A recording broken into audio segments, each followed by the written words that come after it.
তোর মালতী জেঠিমা বলছিল একটা ভালো সফটওয়্যার ইঞ্জিনিয়ারিং ছেলে আছে, ভালো বেতন পায়, মাস ফুরালে। আমি এখন বিয়ে করবো না, ঠিক আছে?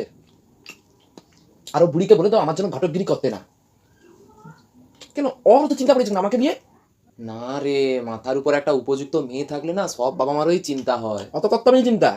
তো তাই কাউকে যদি ভালোবাসিস বা পছন্দ করে থাকিস যদি বল আমাকে, আমি তাকে তার সাথেই তোর বিয়ে দেবো। আমিও তো মা, আমারও তো দেখতে ইচ্ছা করে, আমারও তো ইচ্ছা হয় যে আমার মেয়েকে বিয়ে দিই দেখো ধুমধাম মা, করে। মাথা গরম করনি, আমার মাথাটা নষ্ট করনি, ঠিক আছে? এই যে খাওয়ার দাওয়ার খাই না, আমরা ফিকে আচ্ছা, ফেলবো একদম, ভালো জানো তো? কথা বললে কি তোর শুধু মাথা গরম হয়ে যায়, মাথা নষ্ট করনি? মানে আমি কি তোর মা হয়ে তোর খারাপ চাইবো? তুই বলতো। বিয়ে দেবো, দাও না, হানিমুনের দিন মজা দেখিয়ে দেবো। দেখ, উল্টাপাল্টা কথা বলিস, খাচ্ছিস খেয়ে নে, আমারই বলা ভুল হয়েছে। বিয়ে দিয়ে তো তোমরা সব প্রকার পার হয়ে যাবে, ঠিক আছে?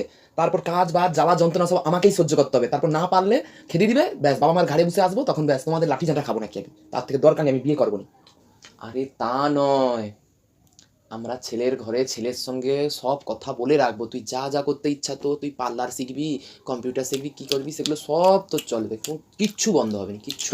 ও কত দেখা আছে, বিয়ের আগে বলবে আমি সব করতে দেবো, এটা করতে দেবো, ওটা করতে দেবো, সেটা করতে দেবো, বিয়ের পরে ব্যাস একটা করলে টং করে ধরে দিল, ব্যাস আর কিচ্ছু করতে দিবেন। ও সব জানা আছে দিনের আমার, পর দিন ঠিক রাস্তায় আছে? হোটোটো করে আমাকে ঘুরতেছিস, শিখাতে আসুন। লোকজন দেখতেছে, এসে বলতেছে তোর বাবাকে, তোর বাবা এসে আমাকেই ছিঁড়ে খায়। কে বলছে বাবাকে? কে শোনাইছে বলো? গিয়ে তার মুন্ডু ছেদ করতে দেবো। সাহস তো নেই আমার কাছে বলা। কেন রে? কেউ ভালোর জন্য বললে তোর চোখের মধ্যে বীজ হয়ে যায় কেন? আমার কাছে কোনো ভালো কথা বলতে হবে না, আমার জীবনে ভালো আমি দেখে নেবো। কি তোমরা কি বলো? আর ওই মহিলা তোমাকে কি পায় ওইসব গল্প করার জন্য? তুমি নিশ্চয়ই কিছু একটা খুলাসা করো, যার জন্য সে সূত্র ধরে নেয়, ব্যাস তারপর ঘরের এই যে শুরু করে দিল। তুমি কম নয়। দেখ শুক্লা, দেখো খাচ্ছিস মা, খেয়ে নে, তোমাকে সরাসরি বলে আমারই দিচ্ছি বলা কিন্তু ভুল আমি, হয়েছে। ওই ওই ঘটকি আমার জন্য না যেন ঘটকগিরি করতে কি আসে, করবি ঠিক তুই? আছে? কি করবি? তোমাকে বিয়ে দিয়ে দেবো, এখনো তো সুন্দর যুবতী আছো। প্রিয় বলে